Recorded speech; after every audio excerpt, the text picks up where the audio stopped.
D Rajan முதல்வராக வரும் வரை நீதி கட்சியினுடைய அத்தனை பிரதமர்களும் முதல்வர்களும் தெலுங்கு பேசுபவர்கள். 1920 4,60,00,000 பேரில் வாக்களிக்கக்கூடிய தகுதி படைத்தவர்களுடைய எண்ணிக்கை வெறும் 11 லட்சம்.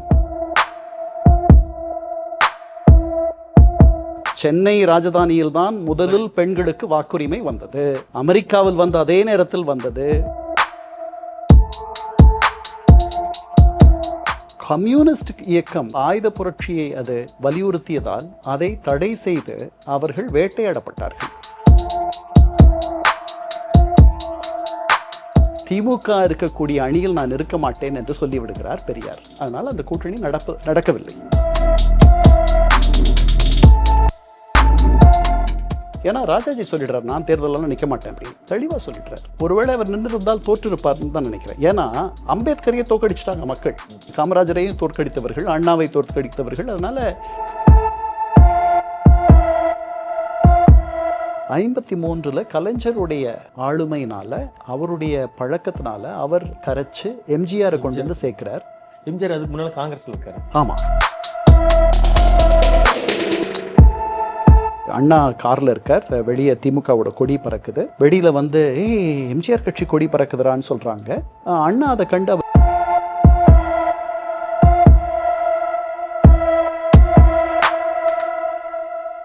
அறந்தமிழ் நேயர்களுக்கு இனிய வணக்கம்.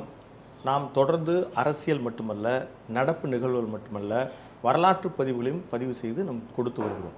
அந்த வரிசையில் தேர்தல் வரலாறுகளை நாம் நேயர்களுக்கு தர முயற்சிக்கிறோம். அதற்கு மிக பொருத்தமாக, ஏனென்றால் நம் தமிழ்நாடு அரசியல் தலைவர்கள் மட்டுமல்ல, பல அரசியல் நிகழ்வுகள் குறித்து எழுத்தாக, ஆங்கிலத்தில் எழுத்துக்களாக படித்திருக்கிற எழுத்தாளர், ஐநா சபையில் பல்வேறு நாடுகளில் உயர் பதவிகளை வகித்திருக்கிற திரு இரா கண்ணன் அவர்களை நாம் இந்த வரலாற்று தேர்தல் பதிவுக்கு அவரோடு நாம் வந்து உரையாட முயற்சிக்கிறோம். சார் வணக்கம். வணக்கம் விஜய். தமிழ்நாடு தேர்தல் அப்படின்றது 67க்கு பிறகு அந்த தேர்தல் முறைன்றது ஒரு 2 கட்சிகளோட ஒரு போட்டி தேர்தலாக இருந்தது. நாங்கள் துவக்கத்திலிருந்து நம்ம இந்திய சுதந்திரம் பெற்ற பிறகு தமிழ்நாட்டில் 1952 தேர்தல் களம் எப்படி இருந்தது? நம்ம 47 சுதந்திரம் பெற்றோம். அதற்கு பிறகு முதல் பொது தேர்தல் வந்துட்டு 1951 இறுதியில் தொடங்கி 52 மார்ச் வரைக்கும் நடந்துச்சு. கிட்டத்தட்ட ஒரு 3.5-4 மாதங்கள் தொடர்ந்து நடந்துச்சு. அது ஒரு மிகப்பெரிய ஜனநாயக வேள்வி. உலகத்தில் அத்தனை பேர் வாக்களித்தது என்பது வந்து அதுவரை நடந்ததில்லை. நாம் குடியரசாக 50 மாறுறோம். அதற்கு முன்பு வரை நாம் நடத்திய தேர்தல்கள், அதற்கு முன்பாகவே நாம் தேர்தல்களை நடத்தியிருக்கோம். டையார்கி என்ற முறை, அதாவது இரட்டை ஆட்சி என்கிற முறையில் ஒரு சில இலாகாக்களை, அதாவது மருத்துவம், கல்வி, இது போன்ற இலாகாக்களை இந்தியர்களிடம் ஒப்படைப்பது என்ற அளவில் தேர்தல்களை ஆங்கிலேயர்கள் நடத்தினார்கள். அப்படித்தான் நீதி கட்சி அந்த தேர்தல்களை காங்கிரஸ் கட்சி புறக்கணித்ததால் 1920 நடந்த தேர்தலில் நீதி கட்சி ஆட்சிக்கு வந்தது. தேர்தலில் வெற்றி பெற்ற நீதி கட்சி ஆட்சிக்கு வரவில்லை. அங்கு அவர்களுக்கு போட்டி இல்லை. அதனால் அவர்கள் வென்று ஆட்சிக்கு வந்தார்கள். அவர்களுடைய ரிஃபார்ம் அஜெண்டா, அவர்கள் நிறைய நல்லவற்றை செய்தார்கள். ஆனால் அவர்கள் ஒரு சீமான்களும் கோமான்களும் நிலச்சுவாந்தாரர்களும் இருந்த, பிராமணர் அல்லா மேட்டுக்குடியினர் இருந்த ஒரு கட்சி அது. அப்போ யார் வாக்களித்தார்கள் அவர்களுக்கு என்றால், அப்போது சென்னை மாகாணம் என்பது இன்றைக்கி இருக்கிற தமிழகம் அல்ல. இன்றைக்கி இருக்கிற தமிழகத்தோட கர்நாடகத்தில் இருக்க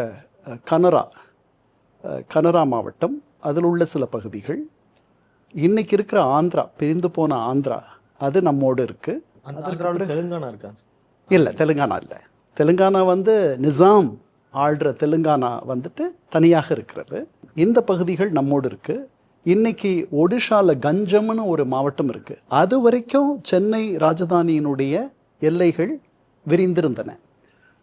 கேரளா இருக்க சில பகுதிகள் அதெல்லாம் நம்மோடு இருந்துச்சு. கன்னியாகுமரிக்கு அதுக்கு பிறகு இருக்கக்கூடிய பகுதிகள் பலதை நாம் கொடுத்துட்டோம். இந்த மொழி வழி பிரிவினை வந்த பிறகு மலையாளம் பேசுகின்ற, பெரும்பான்மையாக மலையாளம் பேசப்படுகின்ற பகுதிகள் கேரளாவோடு அந்த கொச்சின் சமஸ்தானம், அந்த சமஸ்தானத்தோடு அவர்கள் இணைந்து கேரளா என்ற ஒரு மாநிலம் உருவானது. கனரா மாவட்டத்தை பிரித்தெடுத்து கன்னட பகுதிகளோடு இணைத்து கர்நாடகா என்ற ஒரு மாநிலம் உருவானது. ஆந்திரா, ஒன்றுபட்ட ஆந்திரா, தெலுங்கானாவோடு இணைந்து, நிசாமுடைய தெலுங்கானாவோடு இணைந்து அது ஒன்றிணைந்த ஆந்திரா என்ற ஒரு புதிய மாநிலம் உருவானது. அதற்கு முன்பாக சென்னை ராஜதானியை எடுத்துக்கொண்டீர்களானால் நிறைய தெலுங்கு பேசுபவர்கள் இருந்தார்கள். நீதி கட்சியினுடைய மிக பெரும் தலைவர்கள் அத்தனை பேரும் இல்லங்களில் தெலுங்கு பேசுபவர்கள். இப்படியெல்லாம் இருந்துச்சு. கன்னடம் பேசுபவர்கள் இருந்தார்கள். Doctor T.M. நாயர் நீதி கட்சியினுடைய ஒரு தூண், அவர் மலையாளி. இதுபோல் பெட்டி தியாகராயர், அவர் தெலுங்கு பேசுபவர். தமிழ் பேசுகிறவர்கள் நீங்கள் நீதி கட்சியினுடைய ஆட்சியை எடுத்து பார்த்தீர்கள்னாலும் P.T. ராஜன் இங்கு பிரதமராக, பிரீமியர் என்று பெயர போது, அவர் முதல்வராக வரும் வரை நீதி கட்சியினுடைய அத்தனை பிரதமர்களும் முதல்வர்களும் தெலுங்கு பேசுபவர்கள். ஆனாலும் தெலுங்கு பேசக்கூடிய மக்கள், இங்கிருந்தவர்கள், அவர்களுடைய தலைவர்கள் ஏதோ தமிழர்களுடைய ஆளுகையின் கீழ் இருப்பதாக எண்ணிக்கொண்டு அவர்கள் பிரிந்து போக வேண்டும் என்ற எண்ணம் கொண்டிருந்தார்கள். இதுதான் பின்னணி. இந்த பின்னணியில் இங்கு தேர்தல் நடக்கிறது. அப்போது இந்த ஒன்றிணைந்த இந்த சட்டமன்றத்தில் 375 இடங்கள் உண்டு. 57 வரைக்கும் இருந்த இன்னொரு புதுமை என்னன்னா, சில தொகுதிகள் இரட்டை தொகுதிகள் என்று பெயர். இந்த 375இல் 66 தொகுதிகளில் இரட்டை உறுப்பினர்கள் தேர்ந்தெடுக்கப்படுவார்கள். அதாவது அந்த தொகுதிகளில் இருக்கக்கூடிய வாக்காளர்கள் ஒவ்வொருவருக்கும் 2 ஓட்டு இருக்கும். அவர்கள் போனால் 2 பட்டியல் இருக்கும், 2 வேட்பாளர்கள் பட்டியல் இருக்கும். அதிலிருந்து அவர்கள் தேர்ந்தெடுக்கணும். இங்கே ஒன்று தேர்ந்தெடுப்பாங்க, இங்கே ஒன்று தேர்ந்தெடுப்பாங்க. அதில் அந்த தொகுதியில் ஒன்று வந்துட்டு பொது வேட்பாளராக இருப்பார், ஒன்று பட்டியலின வேட்பாளராக இருப்பார். இதில் ஒரு சிக்கல் வந்துச்சு. அந்த சிக்கல் இன்னும் கொஞ்சம் நேரத்தில் சொல்கிறேன். ஸோ இது மாதிரி. அப்புறம் 4 இடங்களில் பழங்குடியினர் பொதுவான ஒருவரை தேர்ந்தெடுப்பது. தேர்ந்தெடுப்பது இரட்டை வாக்குரிமை. ஆமாம். இதில் 66 என்று எண்ணுகிறேன். 66 பட்டியலின மக்கள், பொதுவான ஒரு வேட்பாளர். 4 இடங்களில் பழங்குடி வேட்பாளர் ஒருவர், பொது பட்டியலிலிருந்து ஒருவர். இப்படி அவர்கள் வாக்களித்து தேர்ந்தெடுக்க வேண்டும். இப்போ நம்ம தனியாகவே ஒவ்வொரு தொகுதியும் இப்போ இரட்டை வாக்களிக்கும் முறை இல்லை, இரட்டை இடங்கள் இல்லை. இப்போ நாம் தனியாகவே தனி தொகுதி என்று ஒதுக்கி வைத்திருக்கிறோம். அப்போ அப்படி இல்லை. அப்படி எல்லா இடத்துலையுமே பொதுவாக ஒருவர் வென்றார். சில இடங்களில் மட்டும் பொதுவான ஒரு வேட்பாளரை உடன் ஒரு பட்டியலின வேட்பாளரும் வென்றார். இதெல்லாம் நடந்துச்சு. இப்படி நடக்கும் பொழுது இது இப்போ இந்தியாவினுடைய ஜனநாயக வேள்வி ஒரு மிகப்பெரிய வேள்வி. தேர்தல் ஆணையம் என்று ஒன்று இன்னும் தொடங்கவில்லை. அது முதல்ல வருது. அது 50களில் வருதுன்னு நினைக்கிறேன். சுகுமார் சென் என்பவர் முதல் தேர்தல் ஆணையராக மாறுகிறார். அவருக்கு நிறைய பாராட்டுகளும் போற்றுதலும், அவருக்கு பின்பு வந்தவர்கள் எல்லாம் அவரை பாராட்டி இருக்கிறார்கள். ஏன்னா இது கிட்டத்தட்ட 171 மில்லியன், அதாவது 17 கோடி மக்கள் வாக்களிக்கக்கூடிய இந்த ஜனநாயக வேள்வி இதற்கு முன்பு நடந்திராதது. இதற்கு எவ்வளவு உழைக்க வேண்டும், இதற்கு எவ்வளவு திட்டமிடல் வேண்டும், இதெல்லாம் அவர் செய்கிறார். அவர் தலைமையில் இது செய்து. ஸோ முதல்ல வாக்காளர் பட்டியல் ரெடி பண்ணணும். அந்த வேலை ஓராண்டு நடக்குது. இதுக்கிடையில் நம்ம முன்னாடி வாக்களித்தவர்கள் யாருன்னு நான் சொல்லிட்டு இருந்தேன். அப்போ சென்னை மாகாணத்தை எடுத்துக்கிட்டிங்கன்னா கிட்டத்தட்ட 46 மில்லியன் வாக்காளர்கள், அதாவது 4,60,00,000 வாக்காளர்கள். அதில் வாக்களிக்கக்கூடிய தகுதி படைத்தவர்கள் எல்லாருக்கும் வாக்களிப்பு உரிமை கிடையாது. இன்றைக்கி இருக்கிற அடல்ட் சஃப்ரேஜ்னு சொல்கிறோம்ல, வயது வந்தவர்கள் அத்தனை பேருக்கும் வாக்குரிமை என்பது 1951, 52 நாம் தந்தது. இல்லை, படித்திருக்க வேண்டும் என்ற அவசியம் இல்லை, நீங்கள் வசதி படைத்திருக்க வேண்டும் என்ற அவசியம் இல்லை. ஆனால் அதற்கு முன்பாக நீங்கள் வசதி படைத்திருக்க வேண்டும், சொத்து இருந்தால்தான் நீங்கள் வாக்களிக்க முடியும். ஸோ நீங்கள் 10 ரூபாய் ஆண்டுக்கு நிலவரி செலுத்தினால் உங்களுக்கு வாக்குரிமை உண்டு கிராமப்புறங்களில். நகர்ப்புறங்களில் நீங்கள் 10 ரூபாய் ஆண்டுக்கு நகராட்சி வரி செலுத்த வேண்டும். அப்போ தான் உங்களுக்கு வாக்களிக்கிற உரிமை உண்டு. ஸோ மொத்தம் 4,60,00,000 பேரில் வாக்களிக்கக்கூடிய தகுதி படைத்தவர்களுடைய எண்ணிக்கை 11 லட்சம்.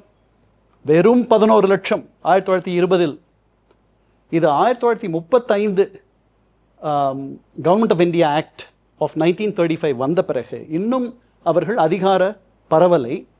அதிகாரங்களை இந்தியர்களிடம் இன்னும் ஒப்படைக்கும் ஒரு முயற்சியில் பெண்களுக்கு கூட 20 கிடையாது வந்துருது. இல்லை, 20 வந்துருது. சென்னை ராஜதானியில் தான் முதலில் பெண்களுக்கு வாக்குரிமை வந்தது. அமெரிக்காவில் வந்த அதே நேரத்தில் வந்தது. உங்களுக்கு நான் இப்போது ஒரு செய்தி சொல்ல போகிறேன், நீங்கள் ஆச்சரியப்படுவீர்கள். சுவிட்சர்லாந்து முழுக்க பெண்கள் வாக்களிக்கக்கூடிய உரிமை 1971 தான் வந்தது. சுவிட்சர்லாண்டில் அங்கே வந்து கேன்டான் சிஸ்டம், இங்கே எப்படி நம்ம மாவட்டங்கள்னு சொல்கிறோமோ அது மாதிரி ஒவ்வொரு கேன்டானும் முடிவு பண்ணணும் ஒவ்வொரு பிரச்சனைக்கும். அந்த மாதிரி அவர்கள் வந்து ரெஃபரண்டம் நடத்தக்கூடியவர்கள், வாக்கெடுப்பு நடத்தி ஒரு முடிவுக்கு வருவார்கள். அதனால் சுவிட்சர்லாந்து முழுக்க அந்த வாக்குரிமை பெண்களுக்கு கொடுத்தது என்பது வந்து 1971. நாம் 1920லேயே சென்னை ராஜதானி தான் இந்தியாவினுடைய முதல் ராஜதானி சட்டமன்றம் பெண்களுக்கு வாக்குரிமை தர வேண்டும் என்று முடிவு செய்த சட்டமன்றம். அரை மணி நேர விவாதத்திற்கு பிறகு 40 பேர் பெண்களுக்கு வாக்குரிமை தர வேண்டும் என்றும் 10 பேர் தர வேண்டாம் என்றும் 40 பேர் வாக்களிக்காமலும் இருந்து இந்த வரலாறை படைத்தார்கள். ஸோ இதெல்லாம் நடக்குது. ஆனால் நீங்கள் சொத்துரிமை இருந்தால்தான், பெண்களாக இருப்பது மட்டும் பெரிய விஷயம் இல்லை, நீங்கள் சொத்துரிமையும் இருக்க வேண்டும், அதுதான். அதனால் ரொம்ப குறைவான இத்தனை பேர் பங்கு பெறுகின்ற ஜனநாயக வேள்வி என்பது 52 தான் நடக்கிறது. வயது வந்தவர்கள் அத்தனை பேருக்கும் வாக்குரிமை என்பது 35க்கு பிறகு வரக்கூடிய தேர்தல்களில் கூட அப்போ வந்து அதுக்கு முன்னாடி 1.8% மக்கள் மட்டுமே வாக்களிக்கக்கூடிய உரிமை பெற்றிருந்தார்கள் சென்னை ராஜதானியில் என்றால், அதற்கு பிறகு கிட்டத்தட்ட ஒரு 15% பேர் வாக்களிக்கக்கூடிய உரிமையை பெற்றார்கள். எதனால் அப்படின்னா, அவர்களெல்லாம் திடீர்னு அவர்களுக்கெல்லாம் சொத்து வந்து விடவில்லை. இந்த 10 ரூபாய் அப்படி இப்படின்ற இருந்ததெல்லாம் வந்து அவங்க குறைச்சிட்டாங்க. ஸோ அந்த தேர்தல் நடக்குது. அதில் இப்போ இந்தியாவினுடைய காங்கிரஸ் தான் மிகப்பெரிய கட்சி. அவர்கள் 46லிருந்து ஆட்சியில் இருக்கிறார்கள். வெள்ளையர்கள் ஆட்சி மாற்றத்திற்கு வித்திடக்கூடிய வகையில் அவர்கள் ஒன்றுபட்ட இந்தியாவில் ஒரு அரசை நிர்மாணிக்கிறார்கள். அந்த அரசை நடத்துபவர் பண்டித நேரு. அதற்கப்புறம் பிரிவினை நடக்கிறது. பிரிவினை நடந்த பிறகும் கூட பிரதமர் பதவியிலேயே அவர் தொடர்கிறார். அந்த அமைச்சரவையில் தான் அம்பேத்கர் இருக்கிறார். ஆனால் நேருவே ஒரு இடதுசாரி தத்துவத்திற்கு தலைவராக இருந்தவர். ஆனால் அவரை விட மிக முற்போக்காக மிக இடதுசாரி தத்துவத்தை கொண்டிருந்த ராம் மனோகர் லோகியா, ஜெயபிரகாஷ் நாராயண் போன்றவர்கள் அவர்கள் தனியாக வந்து விடுகிறார்கள் காங்கிரஸை எதிர்த்து. அதனால் காங்கிரஸுக்கு 1951-52 தேர்தல்களில் எழக்கூடிய எதிர்ப்பு என்பது காங்கிரஸிலிருந்து பிரிந்து சென்றவர்கள் எழுப்பக்கூடிய எதிர்ப்பு தான். அது தனியாக பெரிய எதிர்ப்பு இல்லை. அப்போ காங்கிரஸுக்கு எதிர்வினை ஆற்றக்கூடியவர்கள் யாருமே இல்லையானா? இல்லை, இருந்தார்கள். இங்கே வந்து திராவிட இயக்கம் இருந்தது. நாடு முழுக்க பல இடங்களில் கம்யூனிஸ்டுகள் பலம் பொருந்தியவர்களாக இருந்தார்கள். குறிப்பாக சென்னை ராஜதானியில் தெலுங்கு பேசும் மக்களிடையே கம்யூனிஸ்டுகளுக்கு ஒரு பெரிய வரவேற்பு இருந்தது. இந்த பின்னணியை நீங்கள் ஞாபகம் வச்சுக்கணும். இதற்கு இடையில் தமிழகத்தில் இன்று நாம் பாட்டாளி மக்கள் கட்சி என்று பேசுகிறோமே, வன்னியர்களுக்கான கட்சி என்று, அது வந்து 51-52 2 வன்னியர்களுக்கான அமைப்புகள் இருந்தன. ஒரு அமைப்புக்கு பேர் உழைப்பாளர் கட்சி. அந்த அமைப்பினுடைய தலைவர் ராமசாமி படையாட்சி. இன்னொரு அமைப்புக்கு காமன்வீல் பார்ட்டி, பொதுநல கட்சி என்று பெயர். அதனுடைய தலைவர் மாணிக்கவேலு நாயக்கர். இவர்களும் தேர்தலில் போட்டியிடுகிறார்கள். காங்கிரஸ் கட்சியும் போட்டியிடுகிறது. கம்யூனிஸ்ட் இயக்கம் தடை செய்யப்பட்ட இயக்கமாக, ஏனால் ஆயுத புரட்சியை அது வலியுறுத்தியதால் அதை தடை செய்து அவர்கள் வேட்டையாடப்பட்டார்கள். மிகவும் அவர்கள் தலைமறைவாக போய் அவர்கள் இருக்கிறார்களா என்று தெரியாமல் அவர்கள் மிகவும் துன்பப்பட்டு அவர்களுடைய இயக்கத்தை வளர்த்தார்கள். அதற்கு பிறகு அவர்களுக்கு எலக்டோரல் டெமோக்ரஸி, அதில் அவர்கள் நம்பிக்கை வைத்ததனால் இந்த தேர்தலில் அவர்கள் கலந்து கொள்கிறார்கள். இதுதான் பின்னணி. திராவிட முன்னேற்ற கழகம் 49 தொடங்கப்படுகிறது. அது சந்திக்கும் முதல் தேர்தல். இந்த தேர்தலில் திராவிட முன்னேற்ற கழகம் பங்கேற்பதில்லை என்று முடிவு செய்கிறது. ஏனெனில் நீங்கள் கண்ணதாசனுடைய வனவாசம் படித்தீங்கன்னா அவர் அழகாக சொல்லுவார், பெரியாருடைய கண்ணை கட்டுவதற்காக அண்ணா எடுத்த முடிவு இது அப்படின்ட்டு. ஏன்னா பெரியாரிடமிருந்து அவர்கள் பிரிந்து செல்கையில் இவர்கள் அதிகாரத்தை நோக்கி நகர்கிறார்கள் அப்படின்னு பெரியார் ஒரு குற்றச்சாட்டை வச்சார். அதுதான் உண்மையும் கூட. ஒரு சமூக நல அமைப்பாக, ஒரு சமுதாய மாற்றத்திற்கு வித்திடக்கூடிய அமைப்பாக தன்னுடைய திராவிடர் கழகம் இருக்க வேண்டும் என்று பெரியார் விரும்பினார். அரசியல் அதிகாரத்தை நாடி செல்லக்கூடிய இயக்கமாக அது மாறக்கூடாது என்று எண்ணினார். அப்போ தான் நீங்கள் எந்த சமரசமும் செய்யாமல் பொது வாழ்வில் இருக்க முடியும் என்பது அவருடைய எண்ணம். அதனால் அவர் நாம் வழிபடுற ஒரு விக்கிரகத்தை கல் என்று சொன்னார். எனக்கு யார் வாக்களிப்பாங்க அப்படின்னும் கேட்டார். அதனால் அவர் அந்த அந்த அந்த பக்கமே அவர் போகலை. 1940 இங்கே காங்கிரஸார் ஆட்சி அமைப்பதற்கு வெள்ளைக்காரர்களை புறக்கணித்து அவர்கள் ஆட்சியிலிருந்து விலகி இருந்த பொழுது நீதி கட்சி தலைவராக பெரியார் இருக்கிறார். அவரை ஆட்சி அமைக்க வெள்ளையர்கள் கேட்கிறார்கள். பெரியார் சொல்கிறார், ராஜாஜி கூட என்னை நீங்கள் எடுத்துக்கங்க, நான் உங்கள் அமைச்சரவையில் கூட இருக்கிறேன்னு சொல்கிறாரு, ஆனால் நான் ஒத்துக்கலை அப்படின்றார். அதனால் ஆட்சி அதிகாரத்தை அவர் விரும்பவில்லை. ஆனால் ஆட்சியில் இருந்தவர்கள் அத்தனை பேரையும், யார் ஆட்சிக்கு வந்தாலும் அவர்களை ஆதரித்தார். யார் ஆட்சிக்கு வந்தாலும் அவர்களோடு அவர் நெருக்கமாக இருப்பார். அவருடைய கொள்கைகளை அவர்கள் மூலமாக சாதித்து கொள்ள வேண்டும் என்று எண்ணுவார். அதனால் முதல்ல காமராஜர் ஆட்சிக்கு வந்த பொழுது காங்கிரஸுக்கு ஆதரவாக அவர் இல்லை, காமராஜருக்கு ஆதரவாக இருந்தார். அதற்கு பிறகு திமுகவுக்கு ஆதரவாக இருந்தார். அதற்கு முன்பு வெள்ளையர்களோடு அவர் நெருக்கம் காட்டியிருந்தார். இவ்வளவு நடந்துச்சு. ஸோ அவர் இருக்கார், அவர் கட்சியில் அவருடைய கட்சி தேர்தலில் பங்கேற்பதில்லை. ஆனால் அவர் கம்யூனிஸ்டுகளுக்கு ஆதரவு தெரிவிக்கிறார். அவருடைய ஆதரவு முக்கியமா அப்படின்னு கேட்டால், கம்யூனிஸ்டுகளுக்கு அப்போ ஒன்றுபட்ட கம்யூனிஸ்ட் வலதுசாரிகள், CPI, communist party of India, அவர்களுக்கு ஒரு பெரும்பான்மையான ஒரு பேஸ் அடித்தளம் எங்கே இருக்குன்னா தஞ்சை மாவட்டம். அங்கே விவசாய தொழிலாளிகள் மத்தியில் அவர்களுக்கென்று ஒரு இடம் இருக்கிறது. அங்கே தான் பெரியாருடைய பலமும், அதுதான் பெரியாரோட பேஸும். ஸோ அவருடைய ஆதரவு அவர்களுக்கு உதவியாக இருக்கிறது. அவர் ஆதரவு தருகிறார். அதற்கப்புறம் பிரிந்து போகிறார் அவர்களை விட்டு. அவர் சொல்கிறார், இது ரயிலில் ஏற்படுற ஸ்நேகிதம் மாதிரி, ஸ்டேஷன் வந்துருச்சுன்னா இறங்கி போயிடணும் ஒவ்வொருத்தரும் தனித்தனியாக அப்படின்லாம் சொல்கிறார். ஸோ அந்த தேர்தலில் அவர்களுக்கு அவர் வாக்களிக்கிறார். கம்யூனிஸ்டுகள், திராவிட முன்னேற்ற கழகம், திராவிடர் கழகம், இவர்களையெல்லாம் ஒன்றிணைத்து ஒரு பொது கூட்டணி போல் அமைத்து காங்கிரஸை எதிர்க்க வேண்டும் என்ற முயற்சியில் ஜீவானந்தம் போன்றவர்கள் இறங்குகிறார்கள். ஆனால் திமுக இருக்கக்கூடிய அணியில் நான் இருக்க மாட்டேன் என்று சொல்லிவிடுகிறார் பெரியார். அதனால் அந்த கூட்டணி நடக்கவில்லை. ஸோ இப்போ திமுகவினர் பெரியார் இப்படி குறை சொல்லி கொண்டே இருப்பதனால் அவர்கள் இந்த தேர்தலில் பங்கெடுப்பதில்லை என்று சொல்லுகிறார்கள். அவர்களுடைய எண்ணம் திராவிட நாடு, தனி திராவிட நாடு, சென்னை ராஜதானியை பிரித்தெடுப்பது, அதுதான் அவர்களுடைய எண்ணம். சமஸ்தானங்களாக கேரளாவில் இருக்குது, கொச்சின் சமஸ்தானம் இருக்குது, திருவிதாங்கூர், கொச்சின் சமஸ்தானம், அதெல்லாம் அவர்கள் எப்படி சேர்த்திருப்பார்கள்னு தெரியாது. ஆனால் இன்றைக்கி இருக்கக்கூடிய சவுத் இந்தியா அவர்களுடைய திராவிட நாடு, அதை அவர்கள் வென்றெடுக்க வேண்டும் என்று எண்ணுகிறார்கள். அதற்கு ஆதரவாக இருக்கக்கூடியவர்களுக்கு நாங்கள் எங்களுடைய ஆதரவை தருகிறோம் என்று சொல்லுகிறார்கள். அதற்கு ஒரு ஒப்பந்தம் செய்யணும். நீங்கள் திமுக ஆதரவோடு நீங்கள் வென்றால், நீங்கள் சட்டமன்றத்தில் திமுக சொல்லும் திராவிட நாட்டுக்காக நீங்கள் உழைப்பீர்கள் என்ற உறுதிமொழியை நீங்கள் தந்தால்தான் திராவிட முன்னேற்ற கழகம் உங்களுக்கு தன்னுடைய ஆதரவை தரும். அதனால் கம்யூனிஸ்டுகள் இவங்களோட வரல. பெரியார் இவங்க இருக்கிற இடத்துல இருக்க மாட்டேன்ட்டார். அதனால் கம்யூனிஸ்டுகளுக்கும் பெரியாருக்கும் ஒரு தொடர்பு அவர் ஆதரவு தெரிவித்தார். காங்கிரஸுக்கு எதிராக அது ஒரு அணி. காங்கிரஸுக்கு எதிராக கம்யூனிஸ்டுகள் இந்த சென்னை ராஜதானியில் அவர்கள்தான் பிரதான கட்சி. வன்னிய கட்சிகள், இந்த 2 கட்சிகள், இந்த அமைப்புகளுக்கு திராவிட முன்னேற்ற கழகம் ஆதரவு தந்தது. அவர்கள் உறுதிமொழியில் தேர்தலில் அவங்க ஆதரவு மட்டும் தெரிவிக்கிறார்கள். திமுக இல்லை, அவங்க வேலை செய்கிறாங்க, அவர்களுக்கு அமைப்பெல்லாம் இருக்கு, தேர்தல் களப்பணியாற்றுகிறார். ஆமாம், போய் அவர்கள் மிக அழகாக மேடையில் பேசுபவர்கள். அதாவது இன்னைக்கு நீங்கள் சோஷியல் மீடியா எவ்வளவு பெரிய விஷயம்னு நீங்கள் நினைக்கிறீங்களோ, போஸ்டர்ஸ் ஒட்டி கூட்டங்கள் நடத்துவதெல்லாம், அதையெல்லாம் அதெல்லாம் விட பெரிய ரீச் அவர்கள் திராவிட முன்னேற்ற கழகத்தினுடைய தலைவர்கள் பேசுகிறார்கள் என்றால், அந்த பேச்சினை கேட்பதற்காக நூற்றுக்கணக்கில் ஆயிரக்கணக்கில் மக்கள் திரளுவது என்பது மிக சாதாரணமாக, ஒரு பேச்சுக்காக மக்கள் போய் ஒரு நாள் முழுக்க காத்திருக்கக்கூடிய ஒரு நிலையை உருவாக்கியவர்கள் திராவிட முன்னேற்ற கழகத்துக்காரர்கள், அண்ணா. ஸோ அதனால் அவர்களுடைய செல்வாக்கு என்பது, அவர்களுடைய இன்ஃப்ளூயன்ஸ் என்பது மிக பெரியது. அதனால் இந்த வன்னிய அமைப்புகளுடைய வேட்பாளர்களுக்கு அவர்கள் போய் பிரச்சாரம் செய்கிறார்கள், எல்லாம் நடக்குது. ஸோ தேர்தல் முடிவுகள் வருகின்றன. 375 இடங்கள், அதில் 66 இடங்கள் இரட்டை தொகுதிகள் என்று சொன்னேன். அதில் 62 நினைக்கிறேன் இது பட்டியலின மக்கள், 4 பழங்குடியினர். இது போக மீதியெல்லாம் பொது தொகுதிகள். ஸோ 375 இடங்கள் வென்று வருகிறார்கள். இதில் காங்கிரஸ் 152 இடங்களை பெறுகிறது. ஆனால் தனி பெரும்பான்மை அதற்கு இல்லை.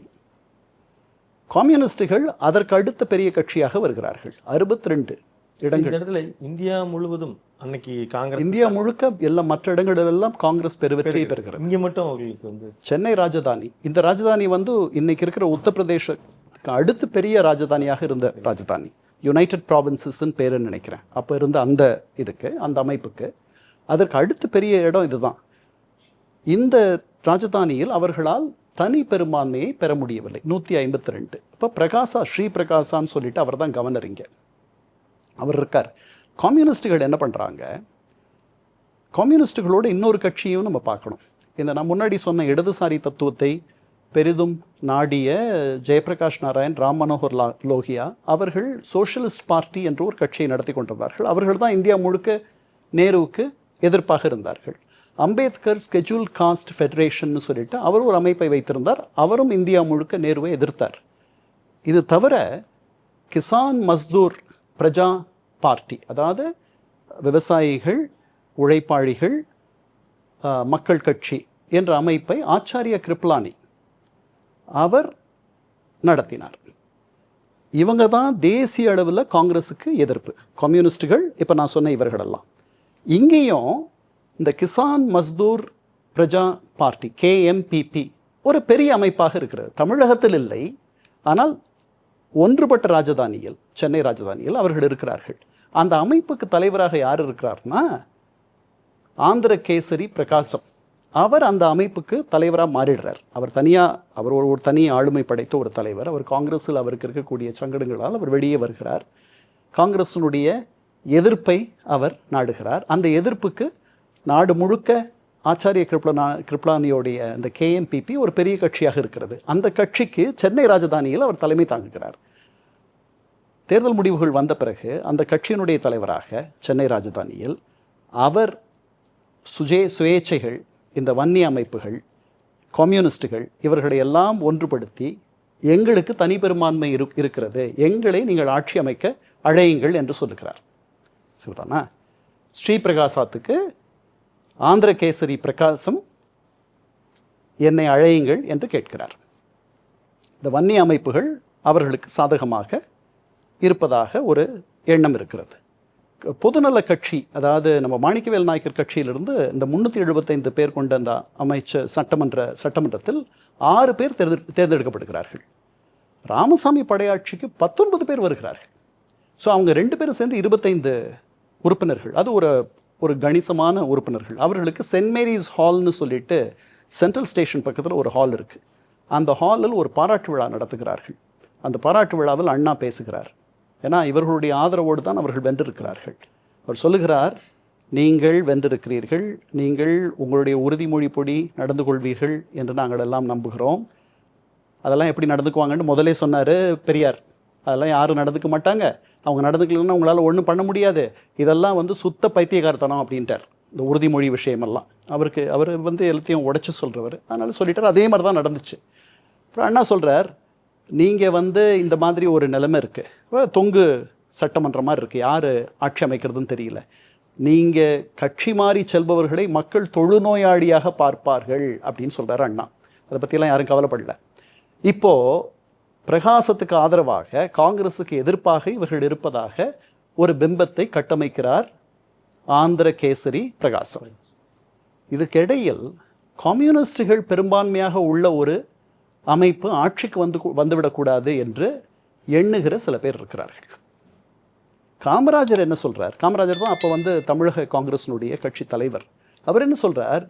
இந்த அமைப்பு ஆட்சி அமைக்கட்டும், கவர்னர் அவர்களை அழைக்கட்டும், அவர்களுக்கு ஆட்சி அமைக்கும் அந்த உரிமையை தரட்டும்.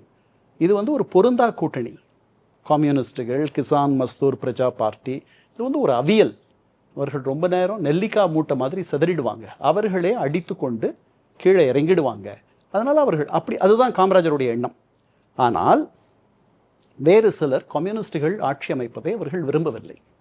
அதனால் அவர்கள் நேருவிடம் இதை தடுக்கணும் அப்படின்னு சொல்கிறாங்க.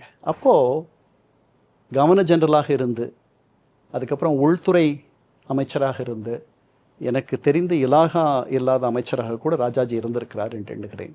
அதெல்லாம் முடிந்து அவர் தமிழகத்திற்கு ஓய்வு பெற்று திரும்பிய ராஜாஜியை மீண்டும் அரசமைப்பிற்கு அழைக்கிறார்கள். அவர் அந்த பிரீமியர் பதவிக்கு ஆமாம் ஆமாம் அவர் வருகிறார். தேர்தலே நிக்கல, அதான் ஓய்வுல இருக்காரு. அவர் முடிஞ்சு போச்சு. அவருடைய அரசியல் வாழ்க்கை என்பது முடிந்து போன ஒன்று. அவர் வந்து விட்டார், வந்துட்டு ஓய்வில் இருக்கார். அவரை கூப்பிடுறாங்க, கூப்பிட்டு நீங்கள் தான் வந்து இந்த கம்யூனிஸ்டுகள் வராத தடுக்கிறதுக்கு நீங்கள் தான் சரியான ஆள். அவர் கம்யூனிஸ்டுகளை பரமவைரியாக பார்க்குறவர். அவர்கள் இந்த நாடு உருப்படவே கூடாது என்று தினமும் தவம் இருப்பவர்கள்னு சொல்கிறவர் அவர். சரிதானா? அவர் ஒரு முதலாளித்துவ எண்ணம் கொண்டவர், ப்ரைவேட் என்டர்பிரைஸில் நாட்டம் உள்ளவர். பின்னாடி 59 சுதந்திரா கட்சி ஆரம்பிக்கிறார். அதனால் அவர் கம்யூனிஸ்டுகளுடைய பரம எதிரி. ஸோ ஒரு பாம்பை நீங்கள் வந்து அங்கேருந்து இல்லை ஒரு எலியை அங்கேருந்து எடுக்கணும் அப்படின்னா ஒரு பூனையை கொண்டு வரணும். அதனால் இவர் தான் பூனை. அவரை அழைச்சிட்டு வராங்க. இவர் என்ன பண்ணுறாரு, முதல்ல இந்த வன்னி அமைப்புகள் 2 பேரும் இவர்களோடு இருந்ததாக நான் சொன்னேன். முதல்ல அவங்கள அழைச்சி அதில் மாணிக்கவேல் நாயக்கர் அமைச்சராக்கிறார். அந்த 6 பேரும் காங்கிரஸில் இணைஞ்சிடுறாங்க. ஒரு வன்னி அமைப்பு கபடீகரம் செய்யப்படுகிறது. ராமசாமி படையாட்சியும் அவரும் அவர் வெடியில் இருக்கிறாரே ஒழிய அவருடைய ஆதரவு ராஜாஜி அமைச்சரவைக்கு வந்து விடுகிறது. அவர் அடுத்த ஆண்டு காமராஜரோடு இணைந்து விடுகிறார். அவருடைய கட்சியும் கலைக்கப்படுகிறது. 2 வன்னியர்கள் 8 பேர் உள்ள அமைச்சரவையில் காமராஜர் ஆட்சியில் இருந்தார்கள். இவ்வளவு நடந்துச்சு. அதற்கு முன்பாக இவருக்கு பெரும்பான்மை கிடைத்து விடுகிறது. இவர் இன்னும் சட்டமன்றத்திற்கு தேர்ந்தெடுக்கப்படவில்லை. யாரு? ராஜாஜி. ஸோ ஸ்ரீபிரகாசா ஆளுநர் என்ன பண்ணுறாரு, அவர் வந்து சட்டமன்ற மேலவை இருக்கு, அதுக்கு ஆளுநர் நியமனம் செய்யலாம். அந்த அதிகாரத்தை பயன்படுத்தி அவரை நியமிக்கிறார். ஏன்னா ராஜாஜி சொல்லிடுறார், நான் தேர்தலெல்லாம் நிற்க மாட்டேன் அப்படின்றார். தெளிவாக சொல்லிடுறார். ஒருவேளை அவர் நின்று இருந்தால் தோற்றிருப்பார்னு தான் நினைக்கிறேன். ஏன்னா அம்பேத்கரையே தோக்கடிச்சிட்டாங்க மக்கள் 52. அதற்கப்புறம் ஒரு இடை தேர்தலில் அவர் 54 நின்று பார்க்குறார், அதுலேயும் தோக்கடிச்சிடுறாங்க. இந்த இந்தியர்கள் இருக்கிறார்களே, அவர்கள் வந்து காமராஜரையும் தோற்கடித்தவர்கள், அண்ணாவை தோற்கடித்தவர்கள். அதனால் அவருக்கு நல்லா தெரியுது இது இந்த விளையாட்டெல்லாம் நமக்கு வேண்டாம் அப்படின்ட்டு. இதில் என்னென்னா, ஆளுநருடைய அதிகாரம் என்பது ஒரு அமைச்சரவை பரிந்துரை செய்து அதன் பேரில் தான் ஆளுநருடைய நியமனம் நடக்க வேண்டும். அமைச்சரவையே இல்லை,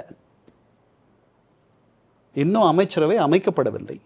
ஆனால் ஆளுநர் தன்னிச்சையாக வருங்கால முதல்வரை நியமனம் செய்வதாக சொல்கிறார். இதை எதிர்த்து இப்போ பின்னாடி இடதுசாரியாக மாறிவிட்ட இடது கம்யூனிஸ்டுகளுடைய தலைவராக மாறிய பி ராமமூர்த்தி அவர் வழக்கு தொடர்கிறார். சென்னை உயர்நீதிமன்றம் இதை தலையிட விரும்பவில்லை. இப்படித்தான் கொல்லைப்புறம் வழியாக வந்தார் ராஜாஜி என்று எதிர்க்கட்சிகள் அத்தனை பேரும் அவரை குறை சொன்னார்கள். சரிதானா? இதே தான் நடந்துச்சு அண்ணா வந்த போதும். அண்ணாவும் வந்துட்டு 67 தேர்தலில் அவர் நிற்கவில்லை. அவர் பார்லிமெண்ட்டுக்கு நின்னார். அதற்கு பிறகு முதல்வரான பிறகு வந்துட்டு அவர் சட்டமன்ற மேலவைக்கு வந்தார். ஆனால் அவர் பல பொது தேர்தல்களில் நின்றிருக்கிறார். அதனால் அவர் அப்படி சொல்ல முடியாது. உண்மையிலேயே அவர் பெரும்பான்மை பலத்தோடு, அசுர பலத்தோடு திமுக ஆட்சிக்கு வந்துச்சு அந்த நேரத்தில். அதனால் அதுவும் ஒன்றல்ல. இருந்தாலும் அவர் தேர்தலில் வெற்றி பெற்று முதலமைச்சராக வரவில்லை. ராஜாஜி தான் அதுக்கு முதல்ல பிள்ளையார் சுழி போட்டவர். காமராஜர் அதே எலெக்டட் அந்த டூரியேஷனில் காமராஜர் முதல்வராக பொறுப்பேற்கக்கூடிய சந்தர்ப்பம் எப்படி வாய்க்குது? ராஜாஜி ஆட்சிக்கு வருகிறார். இவங்களெல்லாம் அவருக்கு ஒரு பெரும்பான்மை வந்து விடுகிறது. நீங்கள் வந்து கம்யூனிஸ்டுகளுக்கு என்ன அப்படிப்பட்ட ஒரு செல்வாக்கு ஆந்திராவில் அப்படின்னா, அங்கே வந்து வகுப்பு வாரியாக அவர்கள் பிரிந்திருக்கிற வகுப்புனா கம்யூனிஸ்டுகள் சொல்கிற வகுப்பு வாரித்தனம் அல்ல, நான் சொல்கிறது ஜாதிக்கு வகுப்பு என்ற வார்த்தையை பயன்படுத்துகிறேன். அங்கே வந்து ரெட்டிகளுடைய கட்சியாக காங்கிரஸ் பார்க்கப்பட்டது. அதனால் கம்மாக்கள், நிலமற்ற விவசாய தொழிலாளிகள் கம்யூனிஸ்டுகள் பக்கம் இருந்தார்கள். அவ்வளோதான். அதனால் பெரும்பான்மையாக கம்யூனிஸ்டுகள் வென்ற 62 இடங்களில் பெரும்பான்மையான இடங்கள் தெலுங்கு பேசக்கூடிய இடங்களில் இருந்து அவர்கள் வென்றார்கள். சரிதானா?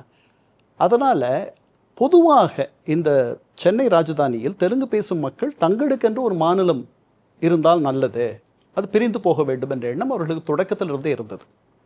அவர்களுக்கு நான் முதல்ல சொன்னேன், நிதி கட்சி ஆட்சியின் போது வந்து உங்களுக்கு 20லிருந்து 37 வரைக்கும் உங்களுக்கு தெலுங்கர்களிடம்தான் ஆட்சி இருந்தது.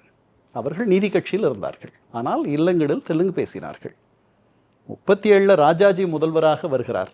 அப்போ தான் முதல் முறையாக தமிழர்கள் ஆட்சிக்கு வருகிறார்கள். எனக்கு தெரிஞ்சு 40 பிடி ராஜன், இப்போ இருக்கிற அமைச்சருடைய தாத்தா, அவர் நீதி கட்சியினுடைய தலைவராக பிரதமராக பொறுப்பேற்கிறார். அவர் தான் நீதி கட்சியினுடைய முதல் தமிழர். சொல்றேன்னா இப்போ அவர் இந்த 52 தேர்தலில் அவர் நீதி கட்சி என்று ஒன்று தனியாக வைத்திருக்கிறார். யார்? பிடி ராஜன். ஏன்னா பெரியார் நீதி கட்சியை 44 திராவிடர் கழகமாக மாற்றிய பிறகு அதற்கு உடன்படாமல் ஒரு சில பேர் தனியாக இருந்து இயங்கினார்கள். அதற்கு தலைமை தாங்கியவர் பிடி ராஜன். அவங்க ஒரு 9 இடங்களில் நிற்கிறாங்க, தோற்று போகிறாங்க. இந்த மாதிரிலாம் நடக்குது. ஸோ இதெல்லாம் நடக்குது. ஆனால் பிரதான எதிர்க்கட்சி என்று எடுத்துக்கொண்டால் கம்யூனிஸ்டுகள், திராவிட இயக்கத்தார் ஆதரித்த கம்யூனிஸ்டுகள், அப்புறம் நம்ம கிருப்லானியோடைய கிசான் மஸ்தூர் பிரஜா பார்ட்டி. இப்போ அந்த 52 to 54 வரைக்கும் இருக்கிறது ஒரு கூட்டணி மந்திரி சபைன்னு நம்ம சொல்லலாமா? அப்படித்தான். ஆனால் அவர்கள் எல்லாருமே காங்கிரஸ் உறுப்பினர்களாக மாறிவிடுகிறார்கள். அதனால் அது ஒரு ஒரு வானவில் கூட்டணின்னு நீங்கள் சொல்ல முடியாது. அவர்கள் எல்லாம் அது காங்கிரஸ், முழுமையாக காங்கிரஸ் ஆயிடுது. பல சுயேட்சைகள் காங்கிரஸில் இணைந்து விடுகிறார்கள். இதெல்லாமே நடக்குது. அது 84 கட்சித்தாவல் சட்டத்திற்கு முன்னால் வரைக்கும் அப்படி செய்து இதெல்லாம் பண்ண முடியும். ஸோ இப்படி இது நடக்கும்போது இப்போ நீங்கள் காமராஜர் பற்றி கேட்டீங்க. காமராஜர் என்ன, அவர் தமிழ்நாடுடைய காங்கிரஸ் கட்சியினுடைய தலைவராக இருக்கிறார். ஆனால் தமிழகத்தில் பொதுவாக சென்னை ராஜதானியில் அவர்கள் தோற்று போகிறார்கள். காங்கிரஸ் பெரும்பான்மையான இடங்களை பெறவில்லை. அதனால் அவர் தன்னுடைய தலைமை பொறுப்பை ராஜினாமா செய்து விடுகிறார். ஒரு தார்மீக பொறுப்பை எடுத்து அதுக்கப்புறம் அவருக்கு பிறகு சுப்பராயன் வரார் அந்த இடத்துக்கு. சரி. ஆனால் காமராஜர் சொன்ன இந்த 52 தேர்தலுக்கு முன்பாக காமராஜர் யாரை சுட்டி காட்டினாரோ அவர்கள்தான் சென்னை ராஜதானியினுடைய தலைவர்களாக இருந்தார்கள், முதல்வர்களாக. முதல்ல ஓமந்தூர் ராமசாமி ரெட்டியார். அவர் கொஞ்சம் தன்னிச்சையாக இருந்தார்ன்றதுனால காமராஜருக்கு அவரை பிடிக்கலை. அதனால் அவர் போயிட்டார். அவர் மிகப்பெரிய ஆளுமை, மிக பொதுவாழ்வு என்பது பொதுமக்களுக்கு தொண்டு செய்வதற்காகவே என்று எண்ணிய பெருமக்கள் அவர்கள். அதற்கு பிறகு காமராஜர் என்ன சொன்னாலும் தலையசைக்கக்கூடிய குமாரசாமி ராஜா. ஆனால் அவரும் கூட தன்னுடைய சொத்து முழுவதையும் பொதுமக்களுக்கு எழுதி வைத்தவர். அதே மாதிரி பொதுவாழ்வு என்பது பொதுமக்களினுடைய தொண்டுக்காக என்று எண்ணியவர். இவர்கள் இருவரும். ஸோ காமராஜர் மிக பலசாலியாக இருக்கிறார். 40லேயே வந்துடுறார். அவர் தமிழக காங்கிரஸினுடைய தலைவராக வந்துக்கிறார். அதாவது தமிழக அரசியல் களம் எப்படி மாறுதுன்றதுக்கு காமராஜனுடைய உயர்வு எதை உங்களுக்கு அடையாளம் காட்டுதுன்னா, இடைச்சாதியினருடைய வளர்ச்சி, அவர்களுடைய முன்னேற்றத்திற்கு ஒரு அடையாளமாக, சின்னமாக காமராஜர் இருக்கிறார். திராவிட முன்னேற்ற கழகத்தினுடைய வளர்ச்சியையும் நீங்கள் அப்படித்தான் பார்க்க வேண்டும். மிக சாதாரண பின்புலமற்றவர்கள் அவர்களெல்லாம் மேலே வராங்க. ஏன்னா காங்கிரஸில் காமராஜர் மாதிரி ஒரு சில பேர், கக்கன் மாதிரி ஆட்கள், பரமேஸ்வரன், உங்களுக்கு தெரியாத பெயர்கள், அவர்களெல்லாம் வராங்க. ஆனால் அது ஒரு செல்வந்தர்களுடைய கட்சி என்ற எண்ணம் நிறைய பேருக்கு இருக்குது. நிலச்சுவாந்தாரர்கள் மற்றவர்களெல்லாம் அதில் இருக்காங்க. ஸோ ராஜாஜி ஆட்சிக்கு வந்த பிறகு, ராஜாஜி ஒரு பெரிய ராஜரிஷி. அவருக்கு தான் ஆதிசங்கரருக்கும் ராமானுஜருக்கும் இணையானவர் என்ற எண்ணம் உண்டு. உண்மையிலேயே அந்த அளவுக்கு அவர் தீர்க்கமானவர், ஒரு பெரிய ஆச்சாரியர். அவர் இந்த பின்னாடி குலக்கல்வி என்று விமர்சிக்கப்பட்ட அவருடைய இந்த ஷிஃப்ட் முறையில் பள்ளிக்கூடம் நடத்துறது, அவர் செலவுகள், அவர் வசதி, பெரிய அளவில் வசதிகள் இல்லாத ஒரு நேரம். அதனால் நிறைய பேர் படிக்கணுன்றதுக்காக அவர் என்ன பண்ணுறாரு, ஒரே பள்ளிக்கூடத்தை காலையில் ஒரு ஷிஃப்ட்டு, மத்தியானம் ஒரு ஷிஃப்ட். இப்போ நம்ம ஈவினிங் காலேஜ் நடத்துகிறோம்ல, அந்த மாதிரி பண்ணணும்னு சொல்லி பண்ணுறாரு. அப்போ மீதி நேரத்தை என்ன பண்ணுவாங்கன்னா, வீட்டுக்கு போய் உங்கள் அப்பாவோட தொழிலை கற்றுக்குவீங்க அப்படின்ற மாதிரி அவர் கொண்டு வரார். அதில் ஒரு பெரிய குயுக்தி இருக்குது. செருப்பு தைக்கிறவருடைய பிள்ளை செருப்பு தான் தைக்கணும்ன்ட்டு ராஜாஜி நினைக்கிறாருன்னு சொல்லிட்டு முதல்ல திமுகவினர் அந்த மாதிரி ஒரு குற்றச்சாட்டை வைத்தார்கள். பெரியார் அதை பிடித்து கொள்கிறார். அதற்கு குலக்கல்வி என்ற பட்டம் வருகிறது. அவர் ரொம்ப நாள், நீண்ட நாள் அதை எதிர்த்து அவர் நிற்கிறார். நான் அதை மாற்றிக்கலாம் மாட்டேன்றார். எதையும் மாற்றிக்க மாட்டேன், இறங்கி. காமராஜர் சொல்கிறார், நீங்கள் இந்த இதை விட்டுட்டு தொடர்ந்து ஆட்சி பண்ணுங்கள்லாம் சொல்கிறார். அதெல்லாம் முடியாதுன்னு சொல்லிடுறார். அதுக்கப்புறம் சட்டமன்றத்தில் ஒரு வாக்கெடுப்பு நடக்கிறது. அந்த வாக்கெடுப்பில் அவர் தோற்று போகிறார். ஒரு ஓட்டுலேயே நம்ம தான் தோற்று போகிறார். ரொம்ப டஃப் ஃபைட் அது. அப்போ அவர் இறங்குறார். அவர் இறங்கின பிறகு அவருடைய சீடரான சி சுப்பிரமணியத்தை அந்த இடத்துக்கு கொண்டு வர அவர் முயற்சி செய்கிறார். இப்போவும் காமராஜருக்கு அந்த இடத்துக்கு வரணுன்ற எண்ணம் இல்லை. காமராஜர் இந்த கட்சியை தன்னுடைய கையில் வச்சிருக்காரு. ராஜாஜி காமராஜரோட 25 வருஷம் மூத்தவர். அதனால் ராஜாஜி ராஜாஜியை வந்து ராஜாஜியை காமராஜர் தன்னுடைய அரசியல் எதிரியாகவும், இருவரும் ஒருவர் அரசியல் எதிரியாக கண்டு கொண்டிருந்தார்கள். ஏன்னா காமராஜருடைய குரு சத்தியமூர்த்தி ஐயர் ராஜாஜியினுடைய அரசியல் எதிரி. இதுதான் நிலைமை. ஸோ காமராஜருக்கு தான் முதல்வராகணும் அப்படின்ற எண்ணமெல்லாம் பெருசாக இல்லாத மாதிரி தான் இருக்குது. ஆனால் வரதராஜல் நாயுடு காங்கிரஸினுடைய அவர் வந்து நாயுடு, நாயக்கர், முதலியார் இவங்க 3 பேர் சேர்ந்தது தான் பிராமணர் அல்லாத காங்கிரஸுக்கு அடையாளமாக இருந்தது. முதலியார் யாருன்னா திருவி கல்யாண சுந்தர முதலியார், நாயக்கர் யாருன்னா ஈவே ராமசாமி நாயக்கர். யார் நாயுடு அப்படின்னா வரதராஜல் நாயுடு. அவர் வந்து ஒரு பெரிய ஆளுமை. அவர் காமராஜர் வந்தால் நல்லா இருக்குன்ற மாதிரி நினைக்கிறார். பெரியாரும் அப்படி நினைக்கிறாரு. காமராஜரை காங்கிரஸ் அங்கேருந்தும் கூட வந்து டெல்லியிலிருந்தும் ஒரு அழுத்தம் வருகிறது. ஸோ அவர் வந்து வரார். அது மட்டுமா சார், இல்லை ஆந்திரா சட்டசபை பிரிந்து போகிறது ஒரு காரணம்? ஸோ 53 வந்து மொழி வழி மாநிலங்கள் பிரிஞ்ச உடனே சென்னை ராஜதானி ஒன்றுபட்டு இருந்த பொழுது பிரகாசம் வந்து ஒரு பெரிய ஆளுமையாக இருந்தார். அங்கே வந்து நடந்த இந்த தமிழர்களுக்கும் தெலுங்கர்களுக்கும் நடந்த அதிகார போட்டியில் பிரகாசத்தினுடைய கை மிக பலமாக இருந்தது. அவரை வென்று வருவது என்பது பெரிய சிரமமாகத்தான் இருந்தது தமிழர் தலைவர்களுக்கு. அதனால் ஆந்திரான்ற ஒரு புதிய மாநிலம் உருவாகுது. அவர்களுக்குன்னு தனியாக ஒரு சட்டமன்றம் வருது. இந்த 375 இடங்கள் சுருங்கி 205 இடங்களாக மாறுது. அதில் காமராஜர்கள் அதில் இருக்க பெரும்பான்மையானவர்கள் தமிழர்கள் தான். தெலுங்கு பேசக்கூடியவர்கள், இல்லங்களில் தெலுங்கு பேசக்கூடியவர்கள், அவர்கள் கன்னடம் பேசக்கூடியவர்கள், மலையாளம் பேசக்கூடியவர்கள்லாம் இருக்காங்க. அவர்கள் ரொம்ப சொற்பமாக இருப்பாங்க. ஸோ இந்த 205 இடங்களில் நான் நினைக்கிறேன் 1 வந்து நியமன பதவின்னு நினைக்கிறேன். மீதி 204 தேர்ந்தெடுக்கப்பட்டு வருகிற பதவி. அது ஒரு முக்கியமான காரணம். அவருக்கு அவரால் வந்து முழுமையாக பெரும்பான்மை பெற்றதார். ஆமாம், அதுக்கு முன்னாடியும் ராஜாஜி கிட்ட அறுதி பெரும்பான்மை இருந்துச்சு, நம்ம பார்த்தோம், எல்லாரும் வந்து சேர்ந்துட்டாங்க. ஆனால் அவரால் ஒன்றுபட்ட சென்னை ராஜதானியில் வந்துட்டு காமராஜருடைய இன்ஃப்ளூயன்ஸ் ஆந்திராவில் செல்லும்னு சொல்ல முடியாது பிரகாசம் இருக்க வரைக்கும். இப்போ பிரகாசம் போயிட்டார், ஆந்திராவும் போயிடுச்சு, பிரச்சனை கிடையாது. இது நம்முடைய வீடு, இந்த வீட்டில் நம்முடைய ஆட்சி செல்லும். அதனால் முழுமையாக அவருடைய ஆட்சி அதிகாரத்தின் கீழே வந்துடுது. ராஜாஜி ஃபேட்ஸ் அவே, அவர் முடிந்து போய்விட்டது அவருடைய அரசியல் வாழ்வு. அப்போதைக்கு திருப்பி 59 அவர் திருப்பி சுதந்திர கட்சி மூலமாக வரார். சுதந்திர கட்சி ஒடிஷாவில் ஆட்சிக்கு வருகிறது. இங்கேயும் கூட வந்து அவர் திமுகவை ஆதரிக்கிறார், அவர்கள் ஆட்சிக்கு வருகிறார்கள். இதெல்லாம் நடக்குது. ஸோ இதுதான் முதல் பொது தேர்தல். இந்த முதல் பொது தேர்தலில் பிரகாசம் தலைமையில் ஒரு ஆட்சி அமைந்திருக்குமானால், கம்யூனிஸ்டுகள் பெரும்பான்மையாக இருந்த ஒரு ஆட்சி முதன்முறையாக உலகத்தில் தேர்தல் மூலமாக தேர்ந்தெடுக்கப்பட்டத அந்த பெருமை சென்னை ராஜதானிக்கு கிடைத்திருக்கும். அந்த பெருமை 57 கேரளாவுக்கு சென்றது. EMS நம்பூதிரிபாட் ஆட்சிக்கு வந்தபொழுது. அவருடைய ஆட்சி கூட 2 வருஷத்துக்கு மேலே இல்லை, கலைச்சிட்டாங்க. அதுக்கப்புறம் அவர் திருப்பி ஆட்சிக்கு வரார். அதுக்கப்புறம் திருப்பி 10 ஆண்டுகளுக்கு பிறகு தான் ஆட்சிக்கு வரார். அதெல்லாம் நடக்குது. ஆனால் இங்கே அந்த வாய்ப்பு வந்திருக்கும், அது நடக்காமல் போச்சு. அதற்கு பிறகு கம்யூனிஸ்டுகள் பலமிழந்து போய்விடுகிறார்கள். தமிழகத்தில் ஒரு முக்கியமான கேள்வியும் கூட அந்த இடத்துல அதுதான். இவ்வளவு பலம் பொருந்தியவராக வளர்ந்த பொது உடைமை கட்சி பலம் இழக்கிறது.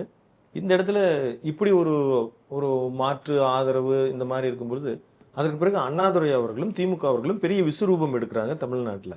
அவருடைய மனநிலையும் அவருடைய செயல்பாடும் எப்படி இருந்தது 52லேருந்து 57 வரை? 52 வந்துட்டு அவர்களுக்கு ஒரு பெரிய பின்னடைவு தான். இந்த வன்னிய அமைப்புகள் அவர்களை வந்து ஏமாற்றிட்டு போயிட்டாங்கன்ட்டு இதை முதல்ல பெரியார் சொல்லியிருந்தார். அவர் சொன்னபடியே நடந்து போச்சு.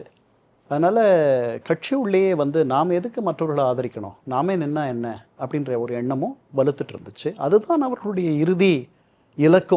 ஏன்னா பெரியாருடைய கண்ணை கட்டுறதுக்காக அவர்கள் வந்து முதல் தேர்தலில் போட்டியிடவில்லை.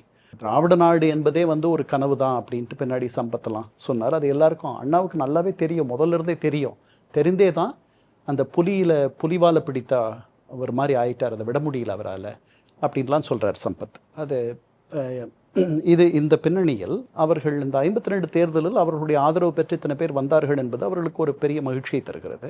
அப்புறம் 53 தான் வந்துட்டு அவர்கள் கள்ளக்குடி போராட்டம் நடக்குது. அந்த ஆண்டு தான் எம்ஜிஆர் கட்சிக்கு வரார். அந்த நேரத்தில் அவர்களுடைய தமிழக திரைவானில் ஜொலித்த பல பேர் அவர்களோடு இருக்கிறார்கள். உங்களுக்கு வந்து தமிழக திரைவானனுடைய முதல் திராவிட முன்னேற்ற கழகத்தினுடைய முதல் ஹீரோன்னு நீங்கள் சொன்னீங்கன்னா எஸ் ராமசாமி, பூம்பாவையினுடைய ஹீரோ, நடிப்பிசை புலவர் கேஆர் ராமசாமி திமுகவில் இருக்கார். 53ல் 52ல் பராசக்தி வந்து பெரும் புகழ் ஈட்டுகிறது. சிவாஜி கணேசன் திமுகவில் இருக்கார். 53ல் கலைஞருடைய ஆளுமையினால், அவருடைய பழக்கத்தினால அவர் திருப்பி திருப்பி பேசி கரைச்சு எம்ஜிஆரை கொண்டு வந்து சேர்க்கிறார். எம்ஜிஆர் அதுக்கு முன்னால் காங்கிரஸில் இருக்காரு. ஆமாம், மிகப்பெரிய அவர் கதர் தான் போடுவார், துளசி மாலை போட்டிருப்பார், துளசி மணி மாலை, அதுக்கப்புறம் வந்துட்டு கதர். 2 பேரும் அவர் கலைஞரை எழுதுகிறார். அவர் என்னோட காந்தியோட புத்தகங்கள் தருவார், நான் அவருக்கு அண்ணா பெரியார் புத்தகங்கள் தருவேன். இறுதியில் அதனுடைய பலன் அவர் நம்மோடு இணைந்தது தான் அப்படின்லாம் சொல்லுவார். அதனால் அவர் வந்துடுறார். லால்குடியில் ஒரு மாநாடு நடக்குது. அந்த மாநாட்டில் நம்ம விசித்திரத்தை இன்னும் பார்க்குறோம். அவர் தான் வரவழைக்கிறாரு, அவர் தான் நீக்கிறாரு. அவன் தான் தருகிறான், அவன் தான் எடுத்துக்கொள்ளுகிறான். ஸோ அதுக்கப்புறம் லால்குடியில் நடக்கிற அந்த மாநாட்டில் எம்ஜிஆர் சொல்கிறார், கேரள பகுதியிலிருந்து வரக்கூடிய தான் உங்களுடைய முயற்சிகளுக்கு ஆதரவாக இருப்பேன்னு சொல்கிறார். சிவாஜி கணேசன் ஒரு படி மேலே போய் சொல்கிறார், திராவிட நாட்டிற்காக அண்ணா ஆணையிட்டால் என்னுடைய பட ஒப்பந்தங்களை கிழித்தெறிந்து விட்டு அண்ணா பின்னால் அணிவகுப்பேன் அப்படின்லாம் பேசுகிறார். ஆனால் அந்த கட்சியில் ஒரு தாரகை தான் இருக்க முடியும், ஒரு சூரியன் தான் இருக்க முடியுன்ற மாதிரி ஒரு நிலைமை வருது. அந்த சூரியன் இவர் கிடையாது. அந்த எழுகின்ற சூரியன் எம்ஜிஆர். அவருக்கு உங்களுக்கு மதுரை வீரன் வந்துடுது. தொடக்கத்தில் கலைஞருடைய எழுத்தில் உங்களுக்கு ராஜகுமாரி வருது, அதுக்கப்புறம் மந்திரி குமாரி, அப்புறம் மருதநாட்டு இளவரசி, அதுக்கப்புறம் மதுரை வீரன், அதற்கு பிறகு 1954 மலைக்கள்ளன் மிகப்பெரிய வெற்றி. அதற்கு பிறகு வரக்கூடிய படங்கள் நீங்கள் பார்த்தீங்கன்னா சமுதாய படங்களும் வருது, திருடாதே வருது. அதுக்கப்புறம் 58ல் நாடோடி மன்னன் வந்துடுது. ஸோ உச்சத்துக்கு போய்ட்றார் எம்ஜிஆர். இவர் சமூக படங்களில் தான் நடிக்கிறார். இவருக்கு ஒரு பெரிய அரசியல் நாட்டம் இருக்குன்னு சொல்ல முடியாது சிவாஜி கணேசனுக்கு. ஸோ 56ல் அவர் கட்சியை விட்டு கேள்வி நேரத்தில் திரு எம்ஜி ராமச்சந்திரன் அவர்கள் கட்சியால் வளர்ந்தாரா இல்லை கட்சி அவரால் வளர்ந்ததா இல்லை ரெண்டும் வளர்ந்ததா? இல்லை, ரெண்டும் தான். ரெண்டுமே ஒருத்தர் தாங்கினாங்க. கட்சிக்கு அவர், அதாவது எம்ஜிஆர் கட்சி என்று திமுகவினரை மக்கள் சொல்வது, திமுகவினரே இது எம்ஜிஆர் கட்சின்னு சொல்கிறது, அதெல்லாம் சர்வசாதாரணமாக நடந்த காலமெல்லாம் இருந்துச்சு. ஒரு இடத்துல இதை சின்ன குத்தூசி கூட குறிப்பிடுறார். அண்ணா காரில் இருக்கார், வெளியே திமுகவோட கொடி பறக்குது, வெளியில் எம்ஜிஆர் கட்சி கொடி பறக்குதுறான்னு சொல்கிறாங்க. அண்ணா அதை கண்டு அவர் அதை நல்லபடியாக தான் எடுத்துக்கிறார். அவருடைய வருகை திமுகவுக்கு ஒரு பெரிய பலம் சேர்க்கிற ஒரு முயற்சி தான் அப்படின்னு தான் எடுத்துக்கிறார். அவர் எம்ஜிஆரை கண்டு அவருக்கு ஒரு தயக்கமோ ஒரு அச்சமோ அப்படிலாம், எம்ஜிஆர் கூட்டமாகட்டும், அண்ணா பேசுகிற பொழுது எம்ஜிஆர் வந்தார்னா அண்ணா நிறுத்த வேண்டி வந்துடும். இந்த எம்ஜிஆரே பதிகிறார். ஆனால் அண்ணா ஒரு தாய் உள்ளத்தோடு அதை பெருந்தன்மையோடு எடுத்துக்கொண்டார் அப்படின்னு தான் சொல்கிறார்.